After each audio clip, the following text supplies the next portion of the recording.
our financial decision making. It can affect our financial decision making. We all face limited information or inaccurate information about something, and this could cause us to make irrational decisions. Let's say, for instance, now here in Nigeria, they say a bag of rice is 50,000 naira, and you are not aware of the current information, and all your thoughts were on the old price. Meanwhile, the current price now has changed, is now 50,000 naira. It will affect your financial decision. It will cause you to see how you can, source more funds to be able to meet that need. So limited information can cause us not to be able to make decisions rationally. Another is mental capacity. Mental capacity. Mental capacity. So not all of us are able to process vast amounts of information. Yeah, everyone's brain and mental capacity is actually different. You see some persons, they can study for 2 hours straight, but others, they do it bit by bit. Uh, 30 minutes, they give themselves break. Another 30 minutes, they wait, they play a little while, they watch movies and all of that. So our mental capacity has a way of making us not to be able to make rational decisions. So our next one is time constraints. Time constraints. There might not be enough time for us to weigh in all the alternatives and explore all the possible choices to make a fully rational decision. Yes, time is a burden. Time is a burden. So time constraint is another one that can make us not to make decisions rationally. So we move like the second aspect of behavioral economic principles. Remember, we said we have two types here. We have what we call the bounded rationality, and we have what we call bounded self-control. Bounded self-control. Bounded self-control. So bounded self-control is the idea that individuals have limits on their self-control, and these limits hinder their ability to maximize their utility. It suggests that there are limits to the extent individuals can commit to a choice that will be in their best interest. So some persons that do not know about probably real estate, investments and things like that, when they are scared, they'll say, no, my heart cannot carry this on. Although they might not know that what is behind this is in their best interest, but no, because of their self-control, their limited knowledge, they may not be able to make rational decisions on even opportunities that come across to them. I hope we are following. So we've been able to talk about economic principles and behavioral economic principles, and the first one we stated was bounded rationality, and we said that there are three things that can make one make irrational decisions. The first one is limited knowledge, limited information. Yes, one will always make irrational decisions if you don't have the accurate knowledge. The second is we talked about time constraints and mental capacity. The way everyone receives things is different. The way everyone can sustain things in their memory is actually different. So we'll be moving now to some examples. Yes, this is very important. Some basic applications of behavioral economics that we can apply in our everyday life. And this what I'm going to talk about now is the main essence of this teaching. What I'm going to talk about is the main essence of this teaching. So the subtopic is basic applications of behavioral economics that we can see in our everyday life. So we are going to look at them, but then before we look at them, we are going to define what we call bias. What does bias mean? We are going to talk about, sorry, we're going to talk about what bias. The statement bias, let's say for instance now, in layman's understanding, we are playing football and the referee, favors another opponent. We say that the referee is biased. The referee is unfair. The referee is unfair. All right, so with that understanding, we say bias is an irrational assumption of belief that affects the ability to make decision based on facts. Bias is an irrational assumption of belief that affects the ability to make a decision based on fact. Bias is an irrational assumption. An irrational assumption. Let's take note of that. Of belief that affects the ability to make a decision based on facts. The first one is what we call the availability bias. We are looking at the things, behavior of human beings that cause them to make some certain financial decisions that are irrational, that is not normal. Yes, that's just what we are talking about here. So availability via bias rather.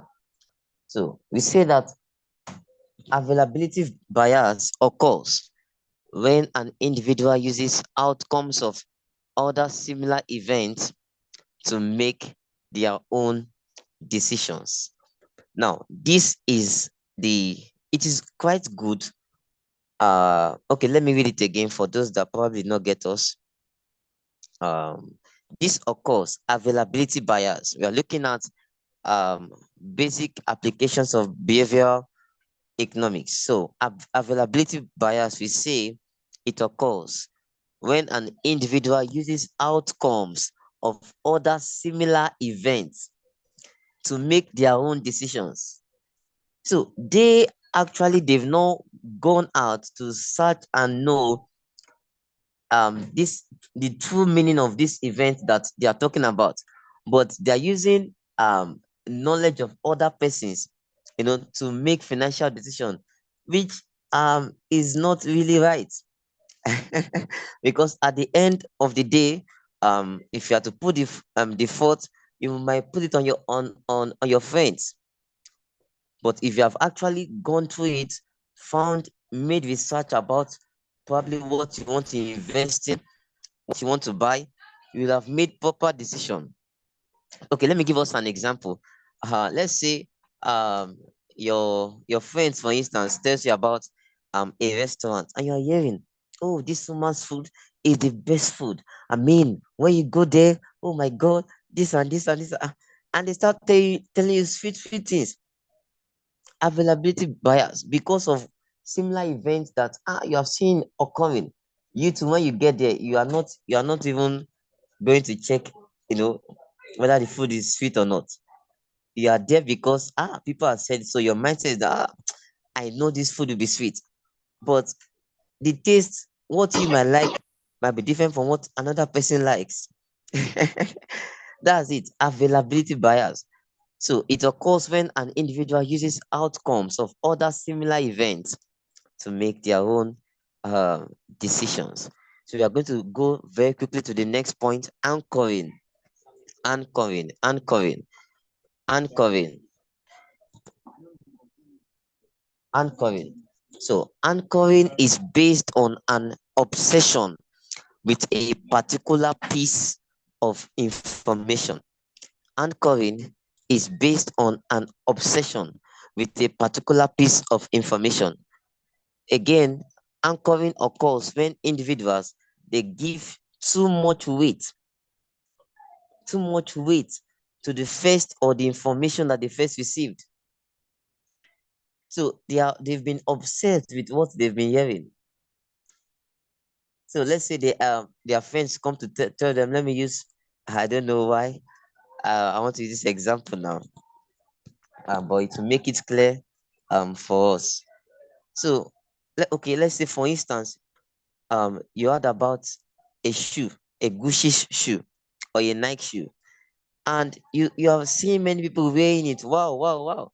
And they told you, this is the price at the market. That probably in Nigeria here we say, okay, let's say for instance, 30,000 naira, or is that too much? Okay, let's say about 20,000 naira is the amount of the shoe and the shoe price. So your mindset has been framed that that is the exact amount. So when you get to the seller's shop, you do not even care to see if you can negotiate the price. And probably if you are trying to negotiate, you would have probably seen a reduction and also add more profit to yourself too. But because of what you have had, you have placed too much weight on the information that you have received. No, the price is 20,000 naira. And you have saved 20,000 naira. And you don't know that even the man at times gives discounts.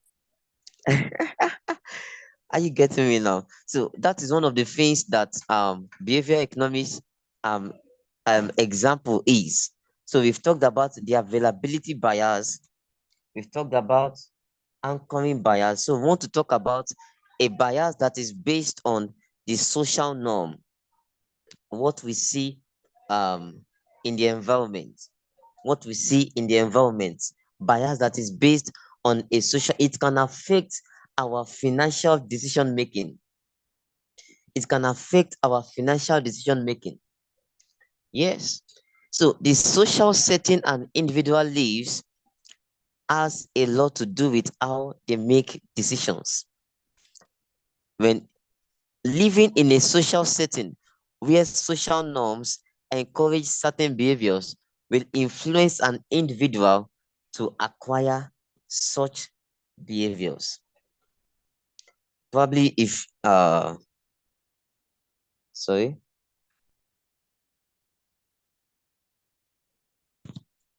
Okay, I just read the message now. Okay, sorry for that. So probably let me give us an instance of this bias on a social norm. Let's say someone that uh for him or where he stays in the environment that he lives in, they are used to eating shawarma. I don't know if some people that are from other countries, I believe they will know what shawarma is. Or pizza, and you are not used to it. But as you came to that environment, your decisions to begin to shape. You want to be a monk. Okay, okay. Thank you very much from Sierra Leone. We really appreciate you. Some person's decision begin to shape. So they see that shawarma is what is every night these people eat shawarma. And you know, 5, 10, 15 houses from yours, it is shawarma. That's their dinner. Before you know it, what you do not plan will begin to influence your financial decision making. Then you find yourself as well eating shawarma too, based on the norm that it is in the environment, and that has not been a part of your budget. Can you see that? Or there are some persons that they are used to probably taking Coke, Fanta, Nutrimilk, and that is not your own kind of spending habits. But because that's the norm in that environment, that's the norm, that's what they do there. Some persons, it is gambling. That's the norm that they do there. All right, so it can influence us. So we are going to go to another behavioral example, behavioral economic example, and the next one is habitual behaviors. Habitual behaviors from the word habit, right? So you can wake up early in the morning now and say, before you go out to work, you take some, cup of tea. Now, if you move even to another environment, because that is your habit, it will influence your financial decision making because it has become a part of you. Even to save might become difficult because you have planned that, okay, every morning I'm going to be taking coffee. So habitual behaviors can also influence our financial decision making. It can influence the way we make decisions financially. I hope that's clear. All right, so we go to the next point. The ed behavior. Ed behavior. Ed behavior. Ed behavior just talks about, you seeing a group of people going towards a particular area. Sorry for that. Going towards a particular area. Ed behavior. Um you see a lot of people going towards a particular, maybe because that's the norm in that environment. So let's say for instance now, let me use an example. Okay, let me use an example of a shoe about ed behavior. In your class as a student, you see close to like 20 to 30, 40% or 40 students rather wearing this same shoe. And because you don't want to be among, this is what we call the FOMO concept. FOMO. It means the fear of missing out. So ed behavior is associated to the FOMO concept. You don't want to miss out. So you try to gather money. You are influenced by it already.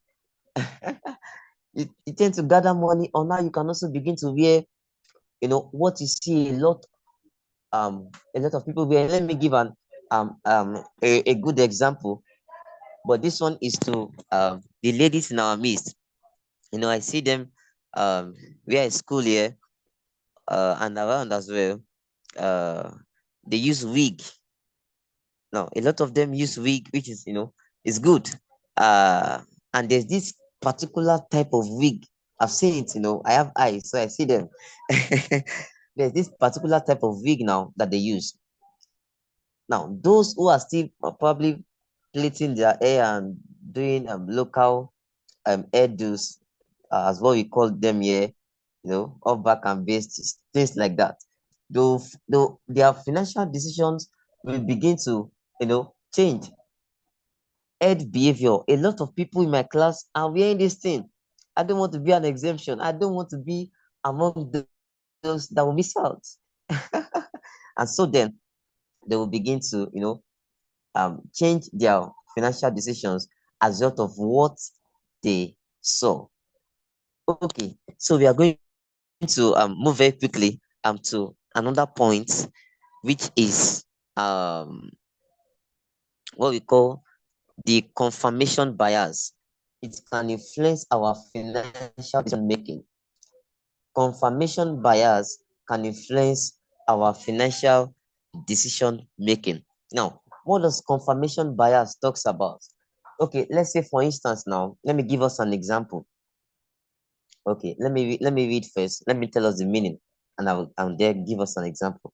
So it occurs when we pay more attention to the things that support our pre-existing ideas. It occurs when we pay more attention to the things that support confirmation bias. Confirmation bias, something that will allow us to make an irrational decision in our financial in our finances. Confirmation bias. So we tend to rationalize our opinions and pay less attention to what people are saying. So let's say, for instance, somebody that likes taking alcohol, and he probably he has this group of friends around that tells him, alcohol is good, it makes you um what's the myth now? It makes you agile, for instance, or you'll be strong to do some things. probably you're having depression, it will go away. You're feeling sad when you take some bottles, it will go. Confirmation bias, that has been your own belief too. And then you see where your finances is going to. Your finances is going to the alcohol. And then when you hear people also talking about it, that it's good, there's no problem about that, and all of that, you have seen something to support your bias, and then you'll be like, wow, wow, I'm in good terms. I can move on. But actually, that's not true. That's not true, and that's what makes people make irrational decisions. Okay. Um, for those joining us, you're welcome once again. We really appreciate you. We are talking about behavioral economics, um on how it can affect our financial decisions on the pathway to no poverty 2023. And we've been able to talk about what behavioral economics is, um, the principles, and we are looking at the applications of behavioral economics. So let me just give us two more and then we move. So another is the gambler's fallacy. All these points I'm listing out are the things that influence our financial decision making. The gambler's fallacy. The gambler's fallacy is a bias that can influence our financial decision making. Let me give us an example. Here, let me use gambling for instance. Gambling for instance. I don't know why I'm using gambling today, but just so that we can understand. So there's here in Nigeria, there's what we call Bet Niger. Bet Niger. Bet Niger. So there's some, people that play this and all of that. So let's say a team of theirs, let's say Chelsea, for instance, in their past 5 games, they've been playing draw, draw, draw, draw, draw.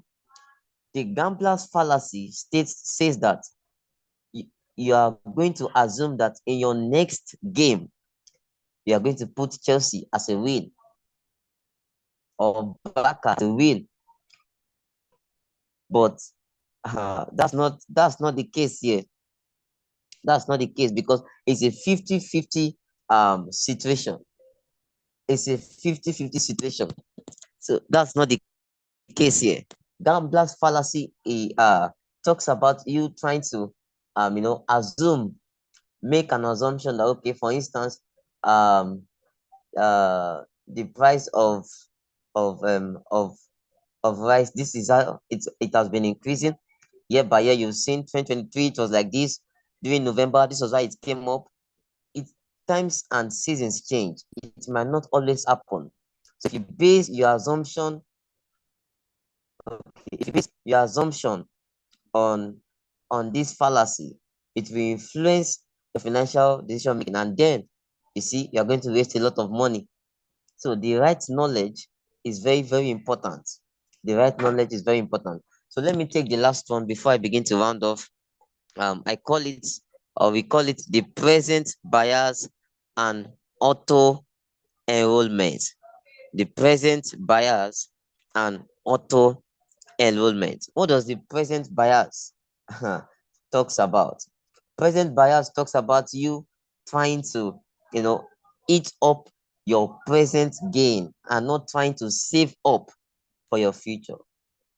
So you are not patient to save up for some while. You just want to eat up any little incomes that come. You're not looking at the way you can multiply it.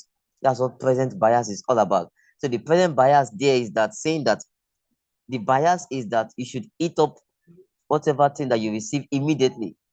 But auto enrollment gives you the wisdom and counsel that you can apply for savings and investment. So present bias is an irrational thing that can influence our financial decision making.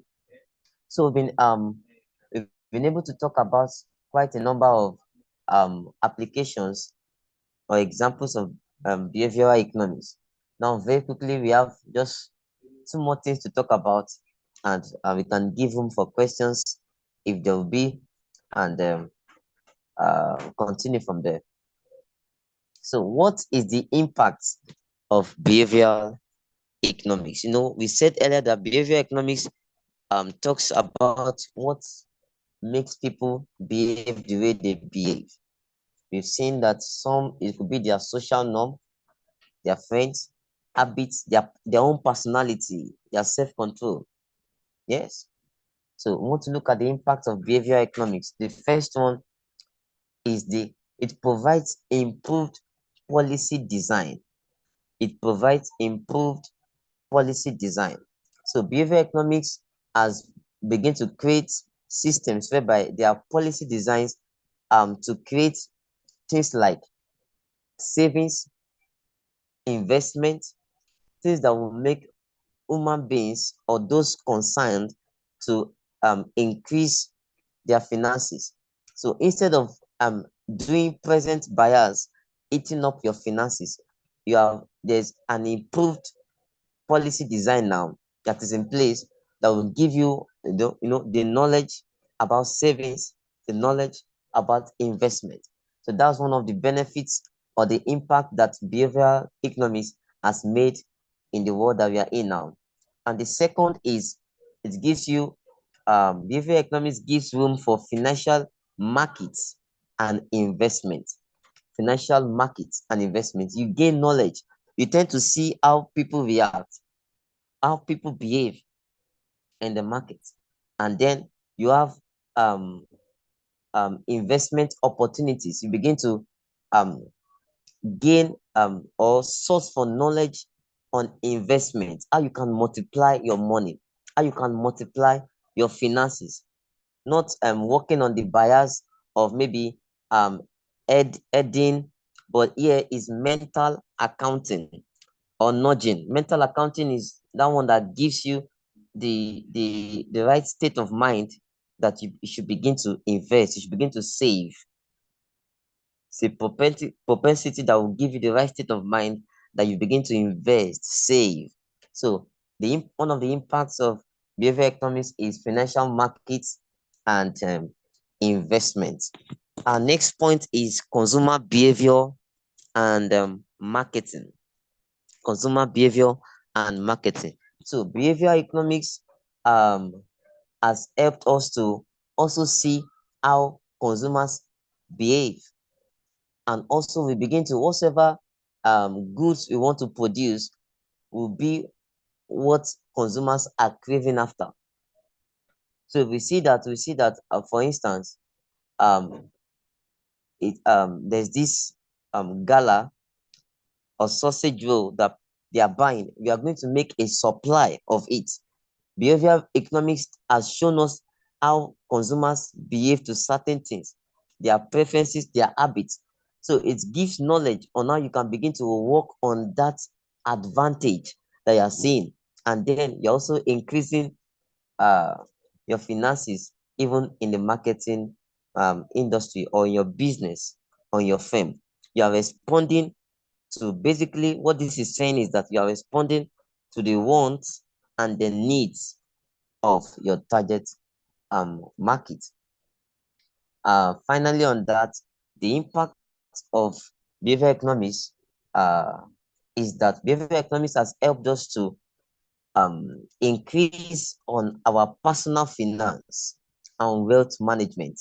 It has given us knowledge on how we can manage finance, how we can manage wealth, how we can grow our personal finance and be disciplined.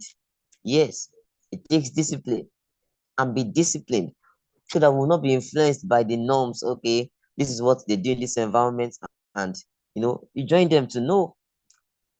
So behavioral economics has done a lot to help us grow in our finances and also teaches us how to manage wealth. So we'll be looking at the last point now, the last point, which is applying behavioral economics to achieve financial success. Applying behavioral economics to achieve financial success. Applying behavioral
Oh, apologies.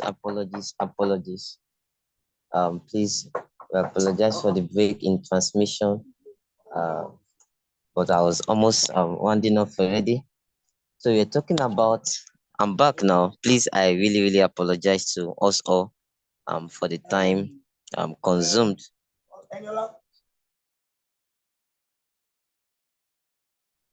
For the time consumed. Thank you very much.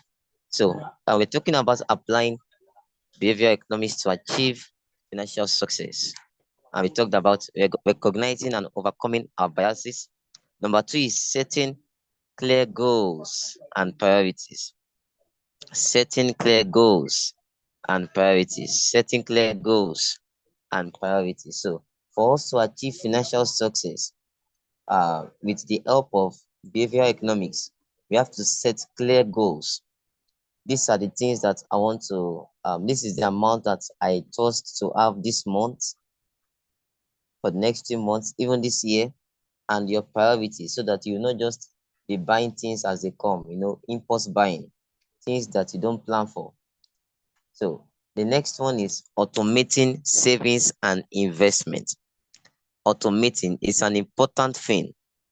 Automate your savings and investment. Immediately you are receiving your income or money is coming in, make sure that provided there's a room provided for savings set aside. That is automating. Automate it.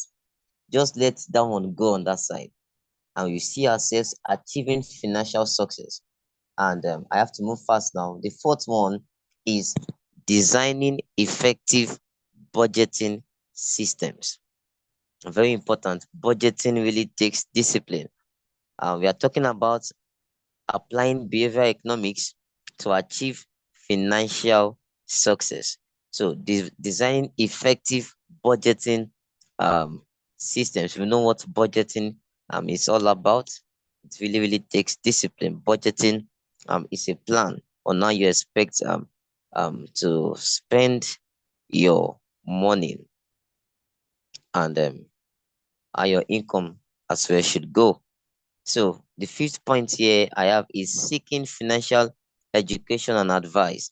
That's our theme for this Learn to Earn Summit: financial literacy, a tool on the road to no poverty 2023. If you don't have knowledge on finances, someone said something yesterday in our pre-event.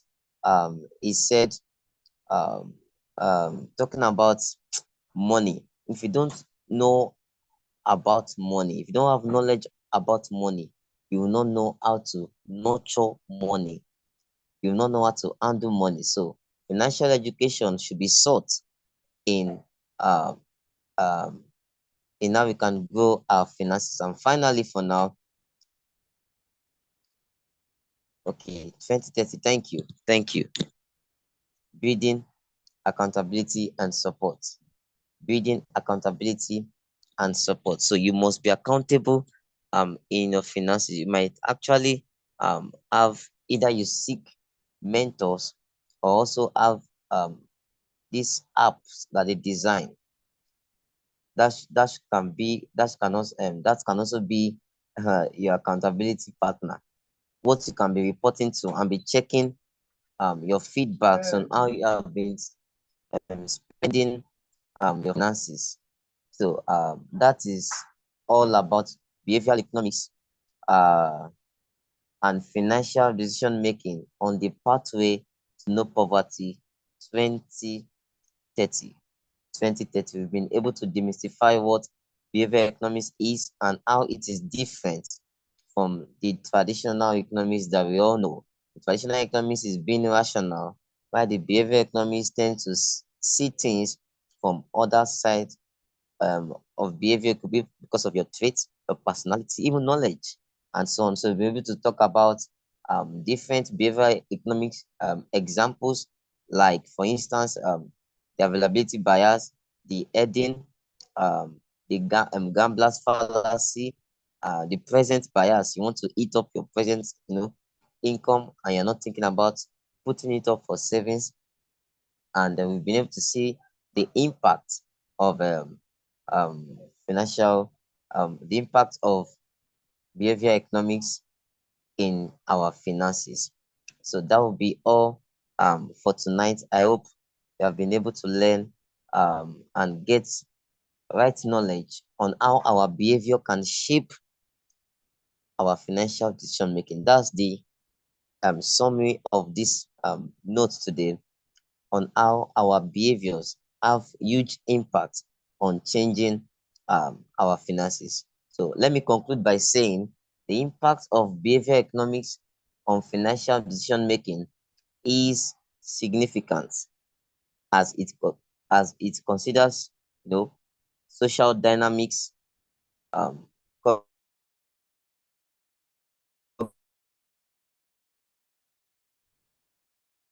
yes, some buy things that they're not supposed to buy or invest in because they were happy. Some because they were sad. Maybe a huge amount of money came that day and they were spending it on because of happiness and joy. They went bought a lot of things, drinks here, and not considering the effect it will have on their finances. I hope um, I've been able to um, bless us even tonight um, on how we can prepare ourselves to achieving this vision of no poverty 2030. Thank you very much. There, if there will be any questions, please, you can ask either sending a text and we'll respond as quick as possible. And while doing that, my host can continue from here. Thank you.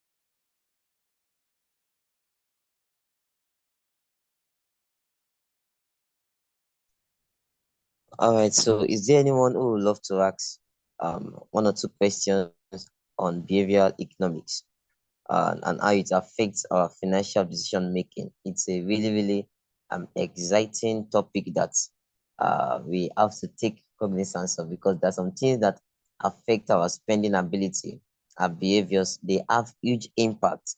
They play even in our finances. So if you have a question, you can just raise hands and we'll respond.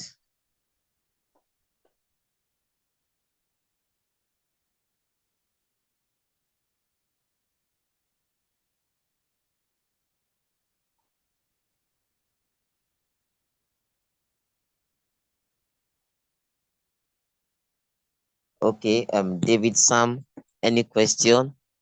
Diffuser, uh, any question? Esther Oyeyinka, thank you for joining us. Any question?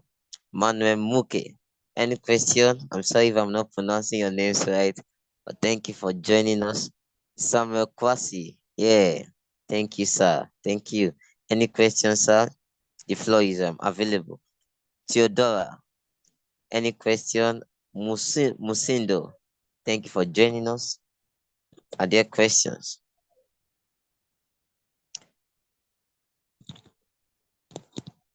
Okay, I guess there are no questions and uh we understood quite enough what the impact of behavior economics can do to our finances. Yes, there are some behaviors that can affect the way we treat our finances, and we have been able to see the measures that we can take so that we can also together fight this vision on the pathway to no poverty 2030.